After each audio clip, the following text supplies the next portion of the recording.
Welcome to the Open Air Podcast. My name is Devang and Simon. I'm joined, as always, by Mr. Simon Bush, the European traveling man. We missed you last week. How are you doing? Yeah, I'm doing all right, thank you. I'm on the precipice of being back in Canada, so I'm looking forward to that. And going from some lovely weather to some not very nice weather. How are things over in Toronto at the moment? What do I have to look forward to? Literally, it's a blizzard today. So I was going to sugarcoat things and be like, the days are getting longer and the sun is setting later and we're just around the corner from spring. But today was a jolt of reality that you're coming back, Simon, into the suck. So enjoy it while you can.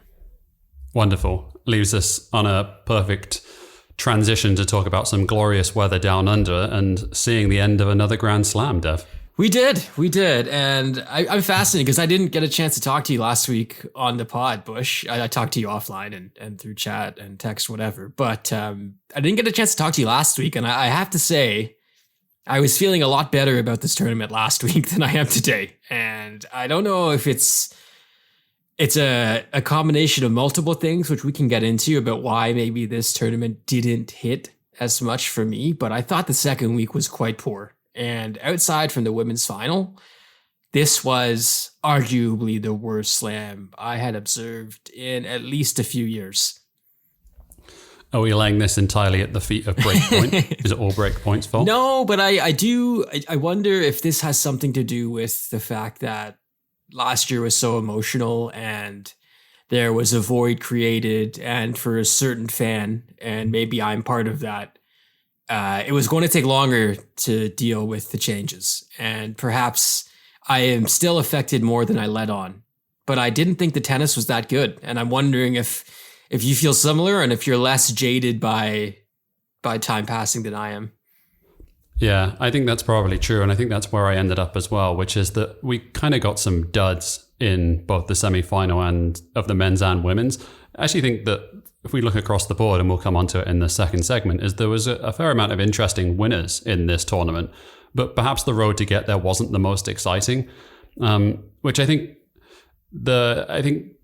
most people will probably remember this tournament for the breakthrough of Aryna Sabalenka and winning her first Grand Slam after being the bridesmaid so many damn times. But yeah, it was a bit of a damp squib across the board, and this is not a tournament I'm going to remember for a long time. Yeah, and I don't want to take anything away from Slamalenka, who we're going to talk about in a few seconds, but I do think the aura of this tournament faded a bit for me, and I hope it returns. And I wonder if this is just a thing as part of being a sports fan and having your interests change over time. But that's what I'm left feeling after watching the men's final on Sunday, watching Novak Djokovic win yet again in Melbourne, truly his favorite place in the world outside of Belgrade. But what a record he has there. We'll talk about him in a bit. But let's start with Sabalenka, Bush. I mentioned last year, and I mentioned the emotional heaviness of it all. And amongst all the retirements and the injuries, we also had a couple countries effectively banned from being represented at all at the majors. And that led into 2023, and we had various scenes of idiocy and debauchery in Melbourne regarding pro-Russian protests and Vladimir Putin on flags, etc. But remove all that garbage aside, I thought the final was incredible. I thought the two people involved in the final deserve endless praise and also thousands of words written about them. But just off the top, Simon, we both picked Sabalenka to win this tournament, which I do feel like was the common pick. And I think what's the most shocking part of this all to me is that we were all right. We all assumed that she had put it all together. But to watch someone actually do that successfully was a hell of a feeling. And I think that's what I loved the most about that final between Rybakina and Sabalenka, Bush. It was seeing someone confront her demons, confront her past issues, and put them to bed on the biggest stage. It's true. And I think people who will find some doubt in this title, and I think that's ridiculous, by the way, just given the final that we had, and it was an incredibly high quality of final, will look at her road to this championship match and think that it was somewhat a little soft. But sometimes you need to overcome soft draws in order to win championships and to get across the line. I think if she's 24 years of age, she is rising up to world number 2. with that performance in the final that she had, and just given the jitters that we've seen from her at latter stages of tournament, she looked like someone who desperately wanted to win this title, and she did not crumble under pressure, which I think is a hugely telling fact of someone who has grown in stature, certainly since the back end of last year, when I think a lot of us during the course of that season had not necessarily begun to write her off, but almost had sort of suspected that we may have seen the best of her. And I think we're rewriting that script now because there's much, much more to come from her. And even if you want to maybe disparage the second week of opponents and be like they weren't the top caliber, that first week was hellacious. Like Shelby Rogers, Elise Mertens, Belinda Bencic handled them all in straight sets. So I think she was full value for the win. And Bush, I think the other angle of this that I find really interesting is listening to Sabalenka talk about her struggles herself and acknowledge that she kind of parted ways with her psychologist, her sports psychologist, realizing that basically it was up to her at this point, which I'm curious how you view that. But there was a Globe and Mail tweet after she won in which it said, Aryna Sabalenka defeats Aryna Sabalenka to win the Australian Open. And though that was a typo, it felt really right. It did feel very apt because this was as much between the years as anything else, because we've seen the talent, we've seen the ability. I remember I mentioned on the show a few times watching her against Coco Gauff last year in Toronto and just wondering what would it take to put that final piece together. And perhaps it took eschewing all the professional advice available to her and doing it her own way. And I think the between the ears part is an interesting one to examine and to unpack for a second here, because when so often we look at how someone overcomes the sort of mental block that they've had, it's so often about like holding nerve in key crunch points. And I think she did that. I think certainly to serve out a Grand Slam, given the serving jitters that we've seen from her during her career, is one thing. And that's one thing that I think is extremely impressive to see. I think one of the things that is going to get lost in all of this, because everyone's going to circle the numbers, right? They're going to say 51 winners, 28 unforced errors. Like she went for it and, she hit all these things and, amazing. She did not look like she was going to win this match for a set in 3 games, a set in 4 games. And I think the biggest testament I can say for this final is that she worked it out tactically. I think she was able to problem solve on the court. And I think she was able to discover what her opponent was doing to her and attacking her weaknesses and work around them. And then at that point, she was able to start smacking winners. And it was just a joy to watch at that point. Well, both players hit the absolute piss out of the ball, which I found utterly wonderful to observe, and just terrific stuff. B, if it wasn't it the exact opposite situation than the 2022 US Open semifinal against Iga Bush for Sabalenka? Because in that match, she looked like the person who was going to win at several points. But it was that idea of maintaining calm and not rushing things and having that belief in yourself, which she didn't really have then, and she didn't have in Toronto either. And we lament how short the offseason has been in tennis, but I find it remarkable that something it was able to change for her in this span of time, Simon, whether it be a few weeks or a few months, because we looked at someone who maintains all of the sound breaking shot quality and absolute power, but the serve was a huge factor and mentality was a massive factor. And I saw this said a few times and off the back of Breakpoint and getting a glimpse into what Maria Sakkari is dealing with on the mental side and her work with her sports psychologist / coach, and wondering, can this happen for her too? Because I think I like to watch good tennis, Simon. I love to watch good tennis, but I also love to see people achieve their goals and see them achieve their goals after facing considerable hurdles along the way. So as much as I was happy for Sabalenka here, I was thinking about Sakkari as well. Yeah, I agree. It's interesting that you bring Maria Sakkari into this, because it does show if you're going to get to the back end of tournaments and you keep plugging away, you eventually might find a way to open that door. And I wonder what this win does for some of the players who have been in a similar position to Aryna Sabalenka, to see someone who has fallen at the final hurdle and had so many doubts, not just with the game, but obviously mentally as well, whether she was able to overcome that. I wonder whether it does give a lift to the rest of the tour who have been in that position And I think we saw it as well, didn't we, with the outpouring of support. This was a very popular win, just given the kind of support that she got on social media from a very wide swath of players. Like, this was not just sort of her people from her native country who were reaching out and to support her. It was, you know, the entirety of the top 50 that seemed like they wanted to show support to a first-time champion like this. And I think that must have something to do with the fact that she has been so close. And it's crushing. It has to be absolutely crushing to lose the way that she has lost in some of these biggest moments, and then to finally get the monkey off the back in the way that she has done. Awesome stuff. I want to spend some time talking about Rybakina Bush, the Wimbledon champion last year. Once again, not giving a lot of respect and credit for that. And I love basically the FU tour that she waged in Melbourne this year, employing some absolutely amazing tennis along the way, especially against Ostapenko and Azarenka to make the final.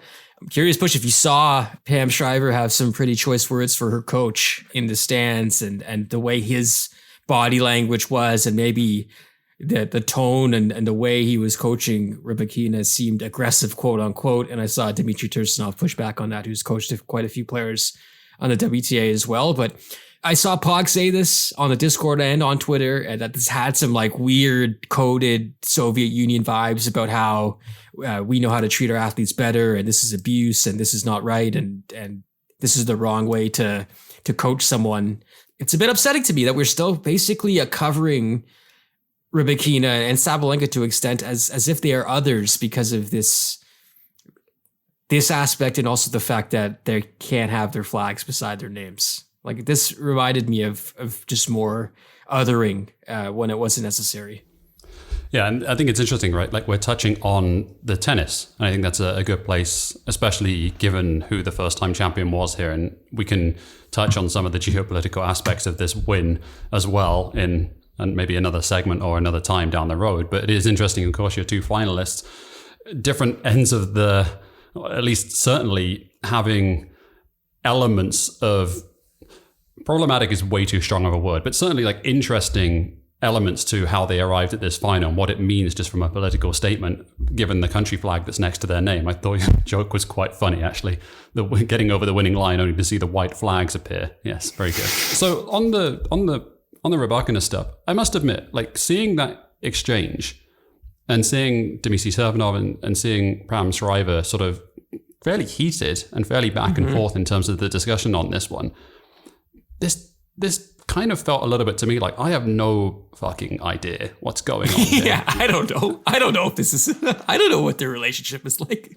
I've got no idea. It seemed very strange to me. And I mean, on the surface, you could read it and think like this person is, in the case of Shriver, is wading into a situation where she's just reading off a screen or looking at information and reading her own interpretation into it. But even that, I've got no idea if that's true or not. So I don't actually know if I'm in a position really to comment on this one, because it all just felt a bit weird, is how I would look at this one. Yeah, and everyone's coming into this conversation with their priors, right? Like having their belief kind of sewn in already. I saw Rybakina's statement afterwards in which he said, disregard the fake news, etc. Anytime someone uses fake news now in a release or a comment, I immediately shudder and want to collapse to the ground. And I think I had not seen that Darren Cahill clip before. Jesus Christ. Around in terms Calling of how Simona Halep a disgrace on the court. Pre-drug ban, by the way. Pre-drug ban. This was not afterwards. And I think it stands, I can't ever imagine myself or like any sort of institution that I've been around, even inside of tennis, to be that level of disrespectful to a player in terms of how you were talking to them. And I think that's kind of fascinating to see the inside of that camp and how it operated. Like there's motivation and there's being like, you know, borderline bullying as well. And I thought that was just a curious one to understand from where that came from. So watch this space on this story. I feel like this might be an avalanche of things that come afterwards. The other aspect of this, and I go back to Sakkari, is like, I think the way she's formed her coaching staff around her is that she does not need the tough love. I think she needs the support and the... No one does, Dev. I mean, that's the unfortunate part of it is literally no one does. But I mean, Rybakina, an example of someone who might. We're getting deep into the realms of psychology, aren't we? Yeah, and once again, we do not know. But I would say that it seems to work. Seems to be working here in some regard. And in this cold world of calculating results, I wonder if the player is down with that as well, even though perhaps in the moment it is upsetting and terrible. So touching on Rybakina's performance in this final as well, removed from everything else, I think she's going to watch this tape back and watch this final back and think, how did I lose this one from the position that I was in? Because I thought she was playing incredibly well. I thought she'd game planned, her and her coach had game planned very, very well to try and neutralize some of the things that Sabalenka did. And I think that is testament to them as a team being able to actually produce that kind of game plan and stick to it. But being said, like that, all that being said, this is a really, really good final. And I don't really want that to get lost in everything else and all the discussion about it, because this was two players who had contrasting styles in terms of what they were trying to achieve on the court. Not necessarily games-wise. Like I think they match up fairly well in terms of the kind of games they play. But in the sense that Rybakina was trying to go for the errors, was trying to be high percentage in terms of the tennis that she was playing, use the serve really well, and try and really like hurt Sabalenka and neutralize some of the game. And Sabalenka was just having none of it. Like, I'm here, and I will stamp my footprint all over this final. And I think that fight-wise and style-wise made for a really, really interesting matchup. 100%. Sabalenka now up to 2 in the rankings. Rybakina now top 10. I believe that's a career high for her, which seems outrageous as well. She's only 23, Dev. Like, that's the thing. Yeah. Everyone seems to think she's like this journey woman who's like 29 years of age and is just coming into her own. Like she's going to be around at the top end of the game for a long time as well. I saw something from the tennis prof, friend of the show, after the final, and he was talking about what this meant for Iga Swiatek going forward. Iga losing quite early in this tournament to Rybakina, which I think, as we all came to see, was a sign of things to come. But he was saying that this level of power displayed in the final might be a problem for Iga, but will it? Because I think on the forehand wing, Iga's still definitely up there, and the movement is still tops amongst these three. But do you think this says anything about the immediate future of the tour? Like, this does still seem like Iga will eventually triumph during the clay court season, but it might get interesting in Indian Wells and Miami. Yeah, I think watch the space on the hard court. That's the really fascinating space, I think, for supremacy on the women's tour, because I think Iga Swiatek is going to own the clay season and is going to own the slow stuff. And by the slow stuff, I mean basically the US Open. Is that those things are like sandpaper at this point. Yeah.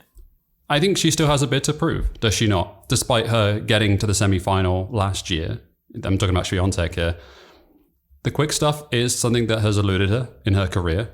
She hasn't won a Grand Slam on a quick surface yet. She's got plenty of time. Plenty of time.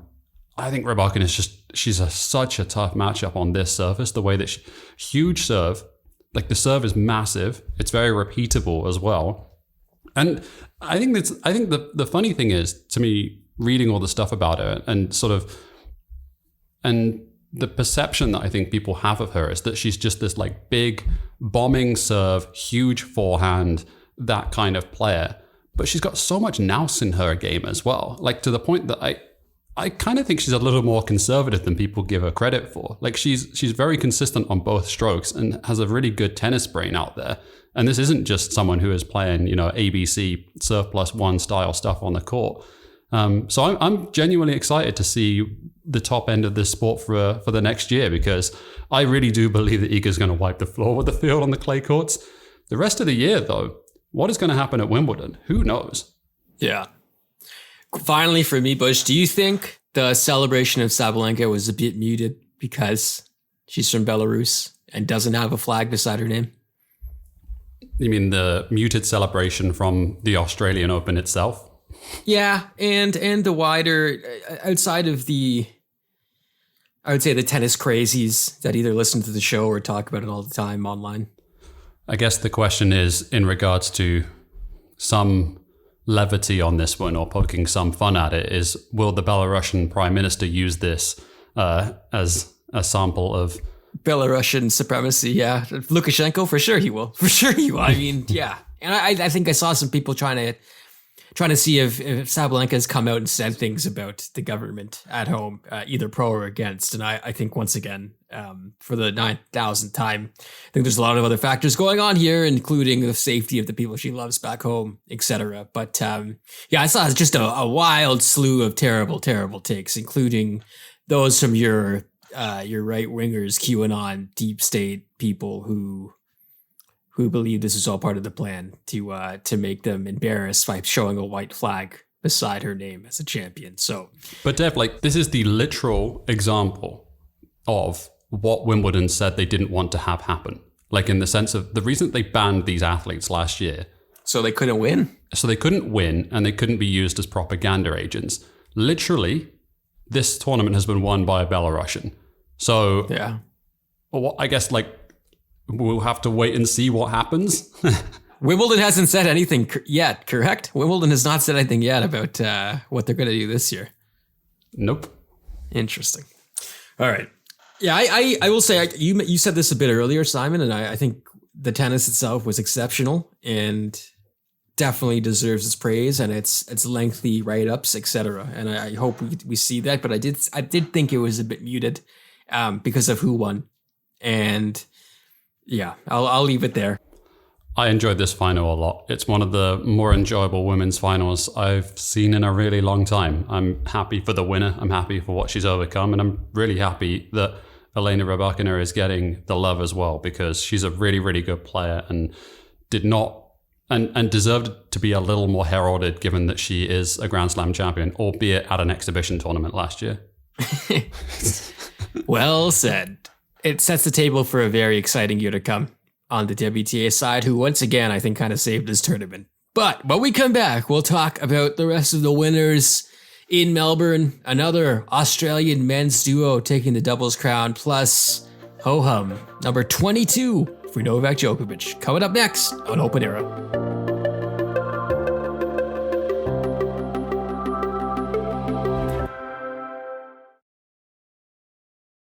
Welcome back to the Open Era podcast. It's time to wrap up some of the other events that happened at Melbourne Park, some of the other winners that we saw throughout the past few days, Devang. And I wanted to kick this segment off with a special mention for an Indian icon, someone that I know you've praised on this show before, and someone that I think deserves a bit of love here, because Sania Mirza did not win, did not go out on top, but she did go out in a final. Her and her partner, Rohan Bopara, lost to Luisa Stefani and Rafael Matos in the mixed doubles final. Strange that we're opening the second segment with a mixed doubles final, but I wanted to give a moment just to talk about Sania Mirza, and someone who, if you want to talk about a trailblazer and someone that's going to leave a lasting impact on this sport, I can't think of many better than Sania Mirza. Holy cow, no, for so many reasons. And I think a trailblazer is almost underselling her impact on this game. I think a couple of things: being a woman athlete in India, being a Muslim athlete in India, making herself known to the wider public and having her celebrated as a nation's daughter as well. With those two things, not the easiest thing in the world. So I think breaking those barriers was absolutely massive, and she was a hell of a player to boot, winning doubles at the Australian Open, Wimbledon, and US Open. She made the final at the French Open as well in 2011. I was desperately hoping that she was going to win this with Rohan Bopana, who's also wildly heralded as just a genuinely great dude and who hangs out with Chapo a lot for our Canadian fans. But bittersweet, man. I think the Brazilians winning that final as well was awesome. I believe that's the first time a Brazilian duo has won the mixed doubles at a slam. So that's amazing for Luisa Stefani and Rafael Matos. But Bush, I desperately wanted Mirza and Bopana to win this title, but it doesn't go that way sometimes. Her mark on this game in India goes beyond tennis. Like I said, I think there is a push amongst more people to see women sportsmen in that country get more of a chance, whether it be on the cricket scene, in which I think you're seeing a push from external parties pushing the cricket board there to promote the women's game and get those games on TV more and have them be held to the same stature as the men. I think a lot of this can be drawn back to how important Sania Mirza was for Indian sports, because for a time she was the biggest and the greatest. I couldn't say it any better myself. Talk about the challenge and the struggle of rising up through a deeply sexist society that Indian culture is. And this is not me speaking out of turn. I think you talk to anyone who grew up in that society, they would tell you the same thing. And yes, I know Canada and United Kingdom and United States have its own set of problems, but there's plenty of sexism to go around in plenty of countries. One thing to note on this one, 2003, 20 years she's been playing for. So to end this career in the final of a Grand Slam is pretty impressive. And I just wanted to circle the quote that she said on court, just when asked about if she had any sort of inspiration or advice. And her quote being, "Don't let anyone tell you that you can't do something, even if nobody else has done it before." Isn't that just the perfect quote to summarize what she's done in her career? It's perfect. It's absolutely perfect. I hope she's given a chance to shape the future of the game, not just in India, but in Asia as well, and within the wider tennis world. She's a massive name in India as well. So I feel like she can do so many things, and I'm fascinated to see what she decides to next. And shouts to mixed doubles as well. So let's shake the magic 8-ball. Let's dive into the grab bag and see what comes out next. Oh, wait a minute. Rinky. Didn't someone say that Rinky was going to be the last Australian standing in this tournament? Yeah, you did. Oh my God. I wanted to come at you for the Rinky pick these last 2 weeks, but to see Rinks and Coobs. Rinks and Coobs. The most good Australian boys. Australian. But this in comparison to Special K or Cock Squared or what offensive drug combo. K-holes. The K-holes. This was like, these are the good guys from high school. The drama kids. The kids who befriended everyone and let everyone sit at their table. This was these guys winning as opposed to the jock jerks. If the ATP Tour is listening at the moment, please get Rinky, Hijikata, and Jason Kubler into an improv session and record it and chuck it up on your social media. Let's not deny the fans this. We clearly know they're theatre kids. We clearly know how this goes. Obviously. That final point. Did you catch the championship point? Holy cow. Man. Just the doubles. Again, people have been honest for years, not covering doubles enough. And we're wrong. We're stupid, is what I'm saying. So, Hijikata quoted basically saying, "It's been ridiculous. I've never experienced anything like this," referring to the last 2 weeks. Coobs, my boy, I'm so glad you said yes to playing with me. I thought it was going in a different direction, that quote then. I'm so glad you said yes. Just what a lovely story this was, right? And against the backdrop, I don't think we hugely got into the spirit of the K-Holes run last year, even though I think it caused some excitement down under to see a home team win the way that they did. But I think we can celebrate this one because this was really damn cool to see. Awesome. Jason Kubler, who had a nice run towards the end of last year at Wimbledon, but a bit of a journeyman himself. I think he's 29 now. So this is good, very good chances going down as a career highlight, and deservedly so, winning a slam in your own country with your countryman, who is still quite young. I think Rinky's 21. So that'll be cool to see him progress. I wonder, how do you view him as a singles player, Bush, in terms of those prospects? I think he made the second round this year in Australia, and he was bounced in the first round at the US Open last year. Did he lose to Novak? Do you remember watching this match at some point? Rafa, I think. Right? Rafa, yeah. I remember this. Yeah, and I think that's really the only time that I've seen him outside of watching him in doubles here is that, and you saw enough in the game as well, right? Not just simply from a weapon standpoint, but from a mental side of it as well. Like this dude looked like he had some real fight out on the court. And again, this is playing up to stereotypes, right? The Australian kid. He's got so much grit, so much fighting. Doesn't go away easily. Just so difficult to break down and beat. But those things count for a lot. I think he is a more than competent singles player. You can see certainly this guy's going to be a top 100 player at some point in his career, maybe even during the course of this year. And this double title is only going to help that in terms of his confidence.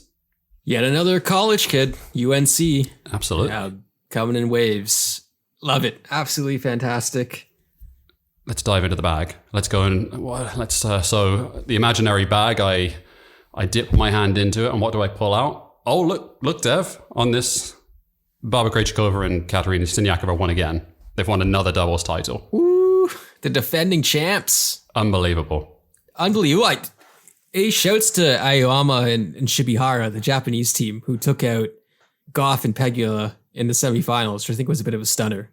So that was an incredible run for them. But Krejcikova, Siniakova, I don't know if you saw Barb with the headphones in during the women's singles final, which I thought was utterly fantastic. What was she listening to, Simon? That's a really good question. What do you think Barbara Krejcikova listens to? A podcast, probably. Probably a podcast not related to tennis at all. I bet you it was about... She's listening to Up First, whatever it's called. Is that right? The New York Times one? The Daily with that guy's incredibly distinct voice. I was going to say annoying, but they're utterly famous and killing it on the pod charts. So who am I to say that dude's voice is off-putting? The host of The Daily. Okay, I'll stop. But anyways, Krejcikova, Siniakova, back-to-back, Bush. Not just back-to-back as well, is that you have the additional step of this is that they have not lost at Grand Slam level since the first round of the 2021 US Open. The only reason that they didn't complete the calendar slam last year is because Barb went and got COVID. Otherwise, I'm almost certain they would have won the French Open last year. And we touched on this, right? We touched on them as a pair of what they had left to achieve. Like, they've done everything. You've won everything. You've achieved everything. And Siniakova is now the world number one as well in double. So they can both tick that thing off the list of that final check mark. The thing that's left on the list is completing the calendar Grand Slam. Are they going to do it this year, Dev? Because I'd put some money on that happening. Me too. And I think a part of that is that the dedication, the commitment to fitness, these two have got it. They will show up. They'll put in their time. You can check your watch. They'll show up. So I think that's a storyline that I'll be fascinated to follow this season as well. We transition as I dip into the bag again. There might be an ongoing theme just in the next three stories. If we mention the fact that Barbara Krejcikova and Katerina Siniakova are dominant in their respective field at Australia, the two wheelchair singles champions, both utterly dominant as well. Alfie Hewitt, absolutely value for yet another title. Dude is on fire. And of course, Didi de Groot as well on the women's side. Dude, like, I don't know what it is about Australia, but it just seems to inspire repeat champions over and over and over again. And maybe that gives some credence to your suggestion that this felt like a bit of a damp squib, simply because the same people won again. Yeah, and both of those players won the doubles competition as well with their partners, which, I mean, when you're good, you're good. But there's something about, I watched Alfie's semi and his final, or at least highlights of it. And the guys he's playing, like, they're phenomenal. Like, they're really, really good at this. Like, it's not like they're playing people who showed up a couple weeks before and are giving this a go, which sometimes is what it feels like, right? Like when he's playing his partner, Gordon Reed, in the quarters and dusts him and then goes on to win the doubles competition with Reed as well. So it's that level of, maybe they're so good that we get beyond appreciation, which is a scary place to be. And I think we've done this just a boatload of times regarding various athletes in various sports. But I think we're in danger of doing that with Alfie and Didi, and we shouldn't, because it is exceptional every time they get out there. I'm curious, Simon, if you know the answer to this, because I do not. But I'm looking at these draws littered with Japanese players. Mm-hmm. And I wonder if there's an intentional aspect to that, if our listeners know. If perhaps this is off the back of the Paralympic Games in Tokyo for the 2020 Summer Olympics, but there's Japanese players all over the place. It's fascinating. What a question to throw to me, because I have no idea, but I'm absolutely fascinated to find out, because there's something inherently utterly transfixing about that idea, isn't it? Of when you see so many players from a respective nation doing so well in a particular discipline, of like, what the fuck is driving this thing? Like, where's it coming from? Like, is there money involved in it that's not in different federations? Is this simply just a representation thing, which is that this country has just put more money into it, and therefore you're seeing more of these athletes? I do know one thing that I would take a stab at this one, and if we have any Japanese listeners, you can definitely write in and tell me that I'm completely speaking shit here. But they as a nation, I think, did make a concerted effort to recognize people with disabilities. I want to say about 20 years it got written into the constitution in Japan. Oh God. I'm verging into territory. I like how you're like, I don't know much about this, but now you're going into legislation that they adopted. Like, I don't know why you put yourself this far out on the ledge now, where you're like, well, I'm not quite sure, but also in 1998, the upper chamber passed this law. Yeah, but this also might be bullshit. I remember seeing this in a story a while ago, and because this is from. There's a very famous anime and a very famous film that is in Japan called Jose the Tiger and the Fish, which is to do with a girl in a wheelchair. And it's like a very famous film that's been remade a ton of times. And each time it gets remade, it's sort of looking through the lens of how Japanese culture has evolved over the years in terms of its perspective on people with disabilities. So I'm going to say, let's park this conversation here and we can revisit it with someone who actually knows what they're talking about. Another guess, slightly educated guess, is Shingo Kaneda was absolute legend. Still is an absolute legend in the sport. I think he has 21 major singles titles, 4 Paralympic gold medals, an all-time record in singles titles, 50 major titles overall, including doubles. I have a feeling that him being the GOAT and like being exceptional inspired a lot of kids as well in Japan to play, which is a guess, but I think that's pretty awesome as well. But yes, we will dig more into this. And like we said, if you do know the answer, let us know, because knowledge is power. Just to close this segment before we transition to another multiple time winner, Takedo Oda in this final here, who lost to Alfie Hewitt, 16 years of age. Awesome. Some good eating going down there in Japan in terms of this discipline. So yeah, let's finish this segment. There's only one thing left in the bag as we dip into it. Novak Djokovic won the men's singles title. 22 Grand Slams, 10 at the Australian Open. This final was the dampest of damp squibs. So couple of things. I guess it was worth betting like 20 grand on this, right? At the beginning of the tournament, you wouldn't have won that much money, but it felt that safe because this was meant to be. And the hamstring stuff, I don't doubt it was real, but I think Novak found a place where he could comfortably slide into and not have to push himself beyond where he was comfortable. The forehand was a bit of a menace over the last 2 weeks. I think Goran Ivanisevic was even commenting like, the forehand, I haven't seen it that good since they've at least started working together, which is saying something for Novak. But the forehand was special. He might be the clutchest server ever, I feel like, at this point. Like, he doesn't really slip when he needs it ever, which is saying something. But I found it interesting that you kind of went right away to Steph Bush in the Discord about feeling like he's gonna get over the line soon. And I'm curious what you've seen differently from him to make you confident in that. There was some real confidence this week, wasn't there? In terms of just his body language, the way that he was talking. And I think some of that can be chalked up to fake it till you make it idea. And maybe a lot of it as well is that he maybe has a lot of motivational speakers on his Twitter feed or his Instagram feed. And maybe it's what Patrick Mortagalo is feeding him as well. But I do think there's something to this, which is that those 60 odd wins that he had last year, they do help. They legitimately do help, because winning matches, there's no substitute for getting matches under your belt and repeatedly winning. And I genuinely believe going into this final that he thought he had a chance of winning. And that, I think, speaks volumes to where he is at mentally. And I think it speaks volumes to where he sees himself at the upper echelon of the sport. With all of that being said, Devang, What on earth is he thinking now after being utterly and thoroughly crushed? Yeah. Well, I mean, how close is he? Like, is he farther or is he closer than after that French Open final? He was clearly closer on He was clay. a lot closer. Much closer.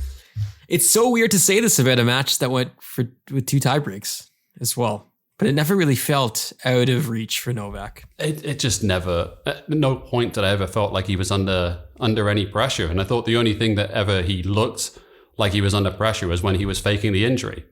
Oh, come on, people. You had to get it in there, folks. Exactly. You had to get it in there. We'll talk about the other stuff with his pops, who I've said this before on the show, but Novak having a dad who says way too much toxic garbage all the time makes him rude. Like, I'd cheer for him for this because I'm like, all right, I get it. Your dad is wilding over there, and he just wants to win.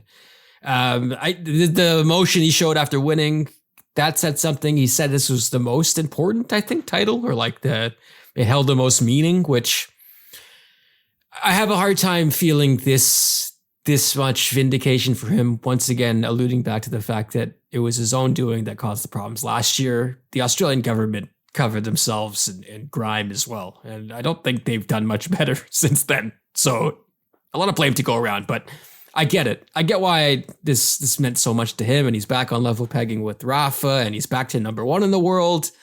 But holy cow, this tournament missed Carlos. This tournament missed some juice. I didn't feel like it had enough juice on the men's side at all. And I think maybe after the first week, I was allowing myself to believe that we were going to get some really good stuff towards the end. But I was hoping for more, and we really didn't get it. This was the worst ATP tournament at a Grand Slam level I can remember in a long time. It was extremely dull. There was a couple of nice matches and a couple of interesting and fun matches that sort of alluded to some future potential of what we can see from certain players. But I left this one thinking this was a complete and utter stinker.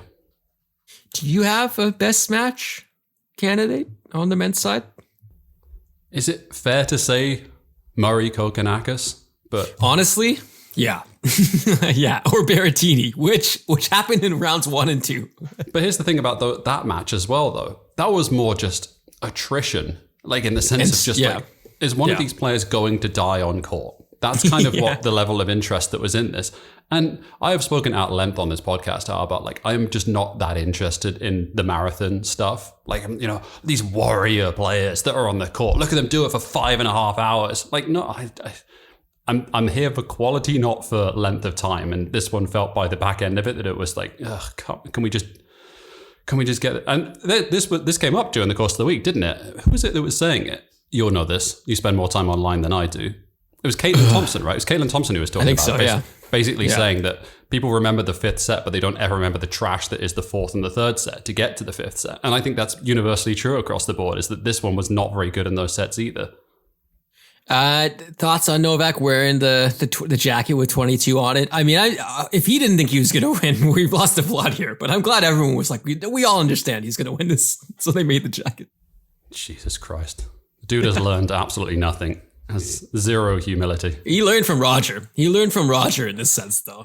Like, I wish he had a jacket with 21 on it, too, in case he lost. That would have been hilarious. And he wore it in the trophy celebration. One shout out, I guess, on the men's side before we transition into parting shots. Shout out to Sepp Korda, because I know he pulled out of his match in the quarterfinals against Karen Khachanov, but beating Daniel Medvedev the way that he did, beating Hubie Hurkacz in the way that he did in an absolute marathon 5-setter, positive signs for Sepp Korda moving forward. I think he's going to have a really good season. I'm still reading way too much into that match against Novak a few weeks ago when he had some match points. I'm like, you know what? He's not far. It's not far hair, away. Dude. It's the hair. It's the hair. I mean, the genes, his sisters are insane athletes as well. So I feel like they got something going. All right. That is our Australian Open roundup. When we come back to wrap up the show, it's parting shots.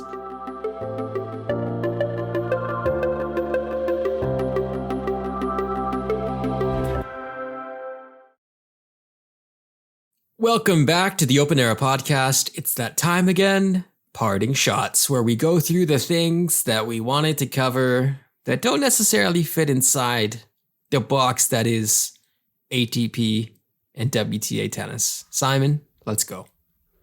Alrighty. It also happened during the course of this week is that allegedly, let's go with allegedly. I mean, there's no allegedly. Novak Djokovic's father was seen with a group of Russian supporters. There's some elements to this which is still up for debate of what he said, but it certainly looked like that this person was taking photos with, if not complete white supremacist, but certainly Russian nationalists and certainly pro-Vladimir Putin supporters.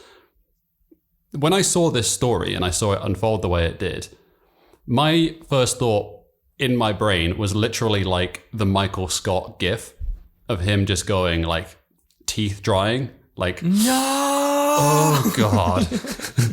Oh no. This is not a good look at all. This is not good in any stretch of the imagination. What did you think?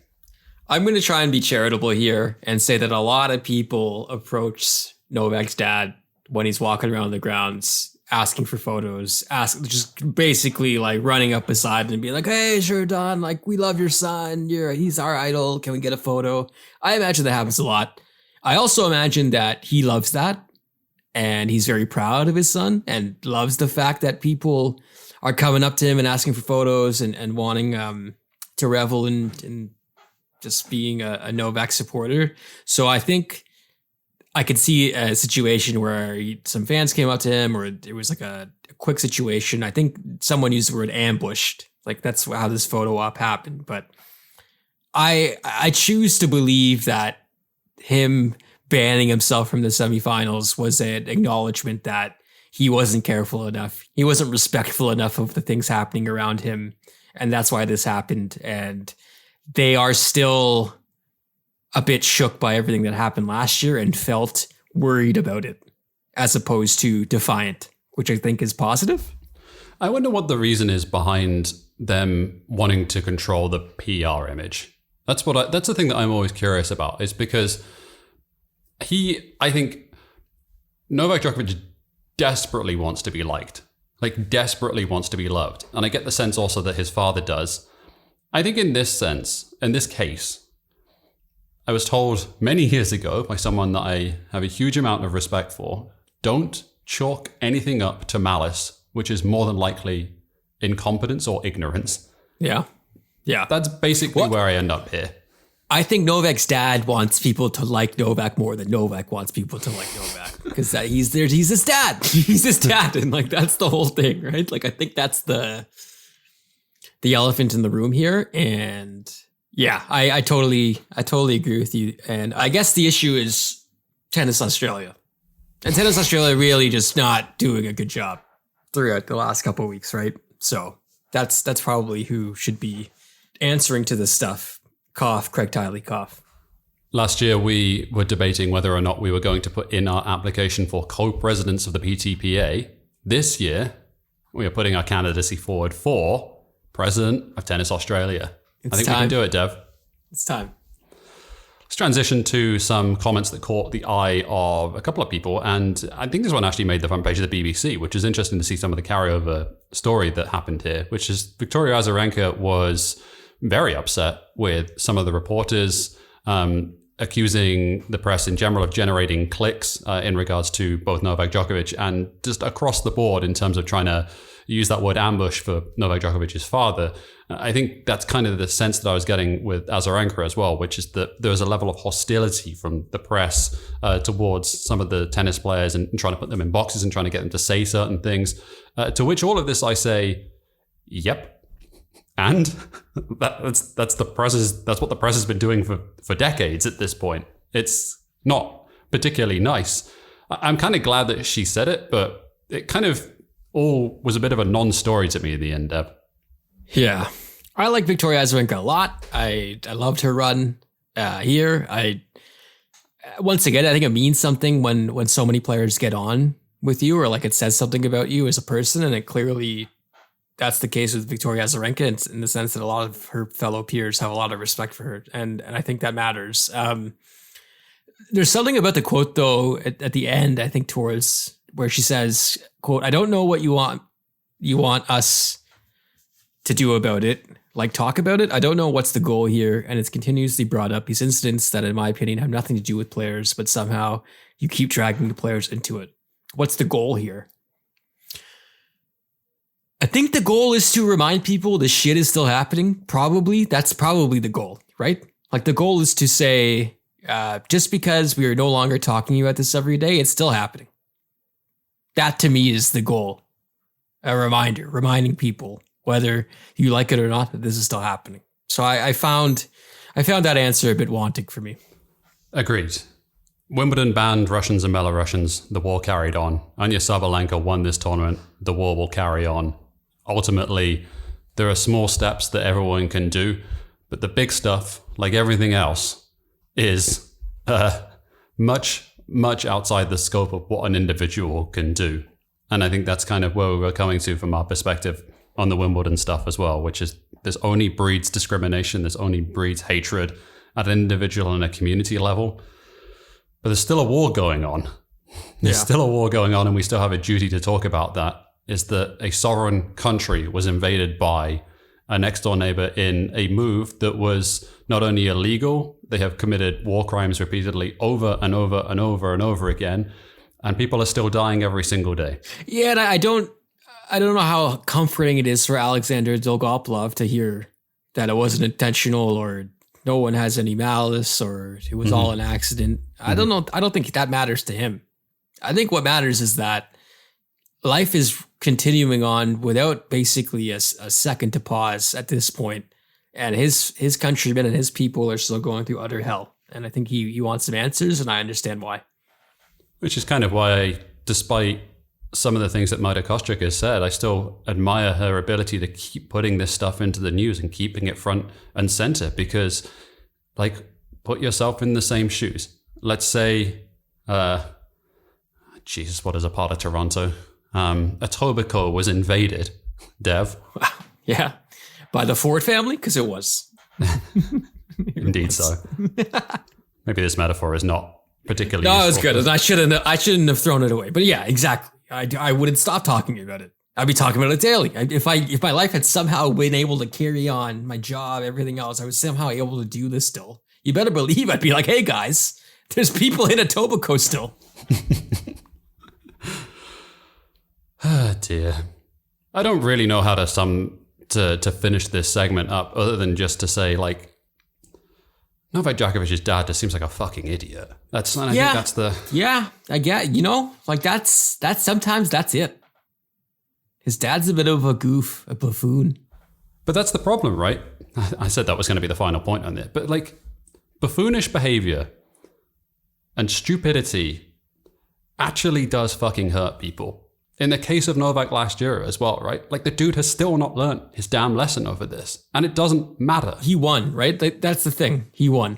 And, like, the way this is being championed as an FU to vaccine restrictions, like, all the worst people in the world are making that point, right? Like, I don't think the sane or the sensible are saying this is why Novak has won, or like this is why it means extra. That's not the thing. But I think the worst people in the world are using that. And I think the worst people in the world are using Novak's dad posing with this flag as another notch in their belt.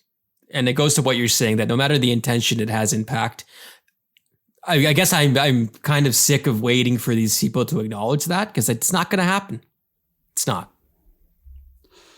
Indeed so. Let's transition to an article which was written by Jonathan Jarutko of the BBC Sport during the course of the week. He was quoting some of the changes which could be made. Andy Murray was quoted during the course of the week saying, how can some of these late night matches and how can some of the scheduling be changed in favor of the players, and indeed to make it so that we're not finishing at 5 a.m. This was kind of a technical answer, but and I think I could dive into what Murray was trying to say, but here's an idea that's not ridiculous. Don't play until 2 a.m. Like, just don't do that. Like, just set a curfew and stop. Like, that's also an option. You could just do that. Yeah, and in this article, they mention who it's not beneficial for: umpires, officials, fans, ball kids, players, literally everyone associated with the tournament on a ground level. But you know who probably is pushing back on this? TV people, Simon. I don't think you could Can you schedule one match in the night session for your TV overlords? Dev, let me ask you this question, though. Which TV people? Because ESPN certainly didn't give a shit this tournament, did they? Well, yeah. Yeah, and I think that's a great point. I think so for more in the sense I was thinking about like Wimbledon and the US Open and the French Open to a lesser extent. And Australia falls in that weird place where everything is going to be terrible time-wise because it's in Australia. But I do think this is about TV and streaming. This is why it'll be hard to change this, even though everyone and their mother agrees that was really dumb. Yep, agreed. Let's transition to another story which got a little bit of... Nah, let's be more fair to this. It didn't get any triples. It was interesting. Rod Laver gave an interview to the New York Times during the course of this week. And it's not actually that often that you get to read some of the thoughts of Rod Laver because you only see him as this old man sitting in the box or someone who makes Roger Federer cry when presenting a trophy to him. I just encourage everyone to read this just to get a sense of who he is as a person. And it's a sort of gentle reminder that the man has a little bit of an ego, shall we say? Just perhaps a slight bit of an ego in the way that some of the answers to these questions. And I think it's a good one to sort of circle and take a look at because he's a fun person to listen to. I love Rocket Rod at 84 is still like, if I could use some of the rackets they're using now, I would bounce some of these guys. Which, God, I would love to. Forget that weird McEnroe AI thing they did last year. Somehow make it so that Rod Laver can play Novak in the same conditions. Come on. No, I fully agree. The interview was great. And I also found it fascinating how hard Rod had to work to make people care about tennis in the early days. One of those stories that like I had an idea about or like had a general sense of, but it's fascinating to hear him tell it. But I highly recommend checking it out as well. We'll wrap up quickly. I know we're at the end of the episode and we're running short on time, but let's just do a few quick fire ones. Really did enjoy Francis Tiafoe's outfit this week. More of this, please. And also normalize men getting interesting color patterns and interesting styles across the board because that's nice to see. I gotta shout out Lacoste. Novak gets the best gear of any of the top guys, top men's player by like 80 miles. It's not close. We will agree to disagree on that point as we Ooh, wow. head to The next story. Jelena Dokic took to Instagram during the course of this week to share some of the horrendous material that had been directed towards her. A tremendous amount of body shaming, of fat shaming that she'd received during the course of the week. It's not great to look at. It's not great to read. It's a reminder that some poor woman who is just trying to be a professional on court has to deal with a bunch of shitbags who are trying to constantly harass and bully her. I just wanted to take this time to say, screw those people. And good job on Dokic trying to expose some of these, not only charlatans, but also pricks. Let's go with that. Massive pricks who don't believe people are allowed to change and grow into themselves and live their best lives to their own standards and not some brando watching on TV. Yeah, utter pricks. I saw people making similar comments during Yelena Ostapenko's matches as well, which I found just a reminder of what utter goblins and ghouls walk among us. Trash, certainly trash. And speaking of trash, potentially the ratings are trash for Breakpoint, Dev. I never got a chance to give you my review of it, and perhaps we'll save this for another episode because you watched it all though. I have seen all 5 episodes now. Yeah. Give me a minute. Give me a minute on it. Give you a minute, Jesus. Okay. I thought you were going to give me a sentence. Was that too much or too little? Give me a sentence then. All right. I thought a minute was short, man. We've been talking for an hour plus. My sentence review was like, it's all right. It's okay. Yeah, it's okay. Yeah, it's like, I saw that people were saying, actually, I think a friend of the show put this thread out. I can't find it right now, so I apologize. I'm blanking on the name. But they put out a thread saying like where it was ranked in like the various countries on Netflix, and it cracked the top 10 in a couple places, including Australia, but not to the level of Drive to Survive. But I think they were comparing it to DTS season 4, which maybe you compare it to season 1 for a true gauge. But I don't think it takes a media expert to say that this has not made the impact as Drive to Survive, not remotely close. Can it be effective though? And can it maybe end on a high note with those last 5 episodes? For sure. But tennis is just way, way, way, way, way different from F1 in a few key ways that I think they weren't able to crack in this series. Yeah, but Dev, is Nick Kyrgios a bad boy? When will we ever figure this stuff out? Jesus. Final 3 stories. Riley Opelka. What's happened here, Dev? I think he deleted his Twitter. I think he stopped tweeting after seeing him kind of get out there on Twitter and send his tweets out there, and people were like, "Oh, okay, great." Someone on his management team successfully convinced him to stop tweeting, which we should all follow those wise words. But I thought that was interesting because I think I netted out at appreciating 20% of what Riley Opelka tweeted out. Or I'm like, okay, yeah. The other 80%, I'm like, I wish I didn't see this, but at least he was saying something, you know? And I found it interesting coinciding with this. Taylor Fritz is tweeting a bit more. And Taylor Fritz was commenting on the Novak injury stuff, which I found pretty insightful. So I'm sad to see Riley go, even though there is some Galaxy Brain stuff in there.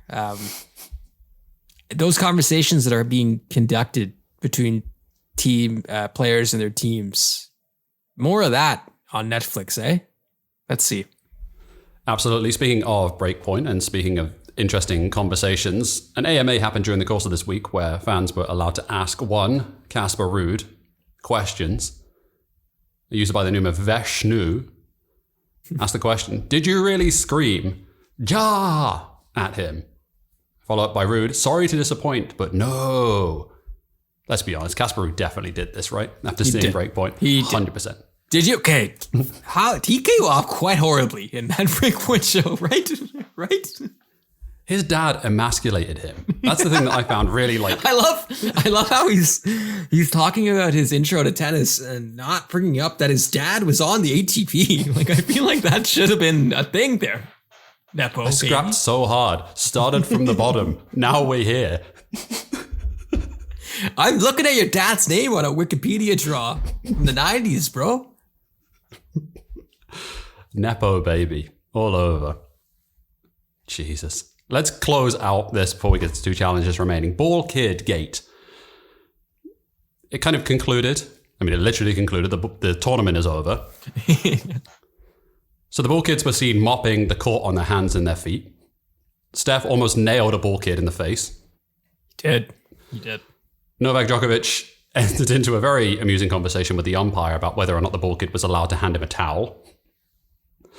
One of the Ball Kids took Rafa Nadal's racket by accident against Jack Draper. And it also came out during the course of this week that there's not even a gender split equal in terms of girls and boys who are picked to be Ball Kids at the Australian Open.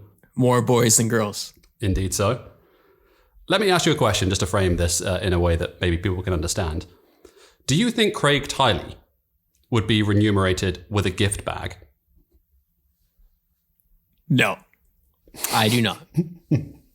I do not. And the amount of the Ball Kids who end up playing tennis and like making careers out of this stuff, like it's PTPA. Add this to the list, folks. And I know they get paid in other tournaments, but Tennis Australia, wow. Give your head a shake. The mopping the courts on the hands and knees, combined with the fact that they're still being made to handle these towels, which is just utterly disgusting on so many levels. It's awful. It's awful. If 98% of these kids were incoming, okay, so I should walk this back before I actually know the stats. But let's say if 70% of these kids were coming from privileged backgrounds, I'd feel a lot worse. But I already feel bad, so it's bad. There was, like, not to bury the entirety of this program, but like there's some indigenous stuff as well that I think they put in place a few years ago, which seems to have had some positive impacts in terms of this already. 70% was probably wrong. I think that's probably wrong. I'm not sure about it. 70 is probably reasonable, dude. We'll leave it there. Pay Pay these people Pay these kids. That's like, there's no other way around this. Like, just make sure they are remunerated correctly, and also make sure that they are allowed to go home and don't have to work at 4 a.m. How about that? That seems like an easy way and an easy win here. This had such huge energy of when someone asked like a musician to perform at a bar or something. It's like, oh, no, like, you're getting the exposure. That's what you're getting. You're not going to be paid, but we'll give you the exposure. Can you make this, do this graphic design for me? It's going to be really good in your portfolio. How about you just fucking pay these people? Yeah. Well said, sir. 2 challenges remaining. Dev, anything off the court that interested you during the course of the week? Yeah, on a personal note, I decided to do dry January after a particularly hectic holiday season. A draining holiday season, though it was quite fun. But yeah, I've taken breaks from drinking alcohol, but this was around the same time that study in Canada came out where it's like, have a drop of alcohol and you're dead. And I was like, I wonder if this is directly pointed at me. But no, it's been a generally good month with ups and downs as per usual. But my relationship with alcohol, I think, has changed a lot just before this as well. But yeah, I know that to do this at this time of year, it gets pushed into the pile of getting back to the gym and like all these resolutions, etc. And like, what does it really mean? But I found it enjoyable and I'm glad I did it. So yeah, that was a brief glimpse into my life, Bush. As for you, you're coming home. I am coming home. I'm coming home, as they say, as the song goes. Yes. I head back to Vancouver, I think, with a strange level of mixed emotions. Like, I've been away for a really, really long time. I've been away for almost 4 months now. And it actually made me feel like I miss the place. Like, I miss my home. Like, I miss sleeping in my own bed. So I'm excited to get back. I'm excited to do some regular stuff again. And I think it's a reminder that if you ever want to get a sense of how much you like the place that you live, go away from it for 4 months and see if you miss it and see if you want to get back. See if you want to go back. That's a great test. Yeah. I love, man, 4 months flies by, Bush. I feel like it was yesterday. I was saying good luck out there and have fun, but good luck out there, man. It's a brave world. It's a scary world. Play hard, get in the corners, rise and grind, etc. Yeah. But no, as speaking as someone currently in Canada, we're very thankful to have you back. It's kind of you, Dev. That's the show. We did it. Unbelievably, we got through another Australian Open. Done. We did it. 2023 Australian Open in the books. Congrats to the winners, including Slamalenka. Number 1. First of many. Awesome to see. First of many question mark, I guess. Question mark. Some housekeeping. We are on patreon.com/open era. The Discord was absolutely wonderful these last couple of weeks and in general, but being in the time zone I was relying on our Discord to keep me abreast of what's happening as I was trying to get what little sleep I did. But love the folks over there. Join us on the Discord. You get the show ad free. You get it early on Sundays.